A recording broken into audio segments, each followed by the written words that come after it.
Samhita, Om Shanti, peace to you, peace to me. Hello and welcome to another video.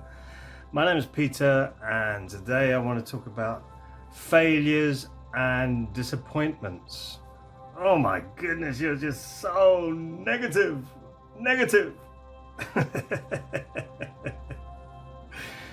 Failures and disappointments. How many people have been through those in their lives? How many people have tried something and failed? Yep.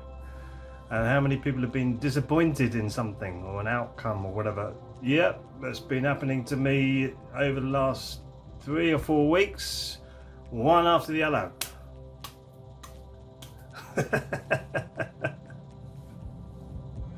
Slapping me down.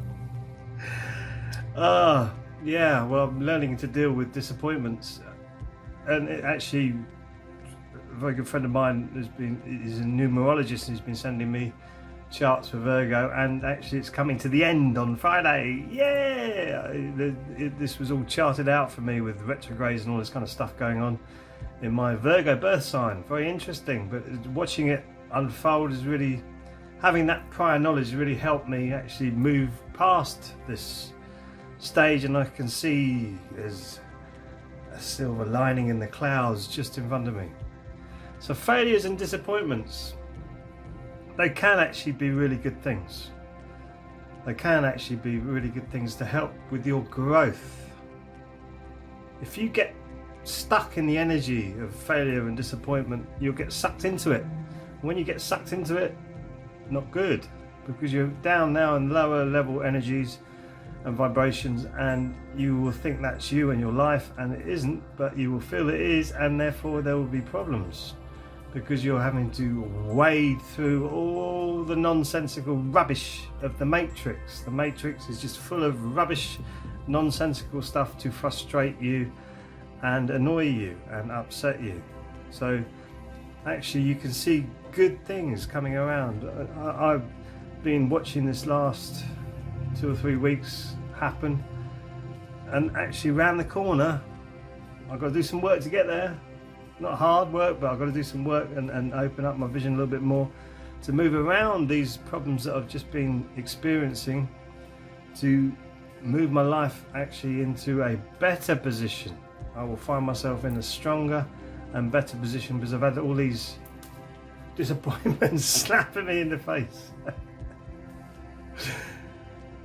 So if you look at them closely and you don't react to them but respond to them with a higher viewpoint and understanding of what's been going on, it can help you really grow. And therefore you grow with experience. You start to become wise. That's what experience is, become wise. It's one of the saddest things I think I heard when one of my relatives came down to stay with us for a little while, and I won't say, they said, I'm not going to try that because I don't know what the outcome is going to be. Oh my goodness me, I'm not going to try that because I'm not sure what the outcome is going to be. Oh goodness me, if I'd have lived my life like that, I think I'd be dead by now. With boredom. Bored out of my skull. It's getting out there and not looking at it as a failure, but looking at it as a challenge. Or it's when you're trying to create something, don't look at it as if you failed 99 times and the 100th time you got it right. Those 99 times were learning curves for you to find that 100th time. So it's all the ego. Again, the ego keeps coming in and it'll say, no, don't do that. What if you get it wrong? What are people going to be thinking about you? It's terrible. And then once you observe that these disappointments and failures help you grow, observe how they make you grow. When you create your wisdom, you start to build your wisdom inside of you, and then once you realize that, self-realization of how you can expand your consciousness to get around this, share it with others. Oh, isn't that a lovely thing? Speaking with the voice of experience. Not the voice of experience of, you need to get up in the morning, eat your breakfast, go to work, go to bed, go get home, eat your dinner, go to bed, maybe watch TV, and do the same again 5-6 days a week. Some days you sleep all day because you're so tired because of your routine during the week. Is that life? No, I would say that's not life. You're sucked into a system where it's making you do that, and I'm glad to say many people are actually starting to move away from that system. But when you have a disappointment or a failure, it makes you look to see if there's a different angle that you can approach these things with, and that's what's happened with me recently. I'm seeing a different angle where I can actually move around the issue that I have, and I see that actually there's a lot better way to go. A lot better way to go. It's a bit like you're going through a jungle, but you see your destination, the lovely, beautiful palace at the top of the hill. And if you go through the dense jungle, there's a tiger sitting there waiting to eat you. If you take the longer path and you go around, and you make sure that everything's solid, each move you make is moving one closer to your palace, but you take your time and you do it discerningly with an open eyes and an open mind, you'll get to that palace eventually, but it just means you didn't get there very quickly. And I love that expression of, in today's world, most people want to hang out at the finish line without actually running the race. So failures and disappointments are all part of running the race, making you feel that you are moving in the right direction. It might take a little longer, but many times it will be better in the long run. There's not really any get rich quick ways of doing this. If you excuse me, open up your consciousness, actually it comes very quickly, but it's not you going out there and physically grabbing. So you need to stick to your path, stick to your message, stick to where you feel that you're at, make yourself move in the right direction.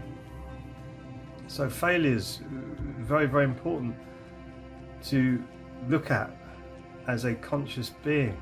I remember the first gig that I had as a singer, and I didn't join the duo that I joined to be the singer. I thought the guitarist was going to be singing.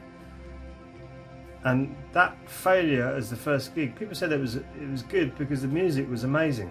The bass playing and the guitaring was really just like the record. We're doing covers just to make money. But the vocals were terrible, so the vocals were low in the mix, but it didn't matter really because I knew that they were terrible. The mic stand wasn't wide enough for me to hide behind. I couldn't hide behind the mic stand. So I was really hurt by the failure that I did by having a professional performance with the vocals not being up to scratch. So what did I do? Rather than run away from it, I went out and got some vocal lessons, and my singing slowly got better. I'm still no way near the singer that I would love to be, but I shied away from singing really because I grew up with people like Robert Plant from Led Zeppelin, or even Bon Scott from AC/DC, or Tina Turner, all these amazing vocalists. You think, whoa, why would I want to sing when that amazing voice is beaming across the airways? Because people actually appreciate not so great vocalists because they have something to offer.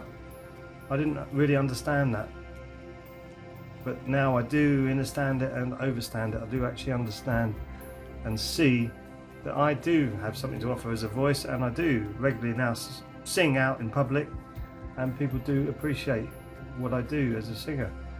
So my failure actually made me go out to get the knowledge to make that become a success.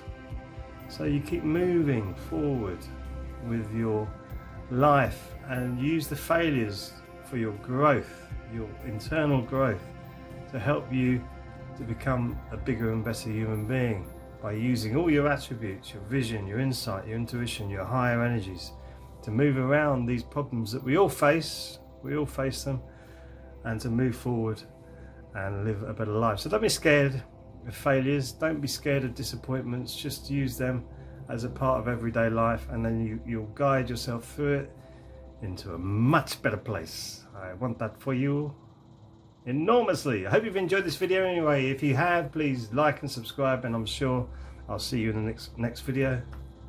Sarang Hamida.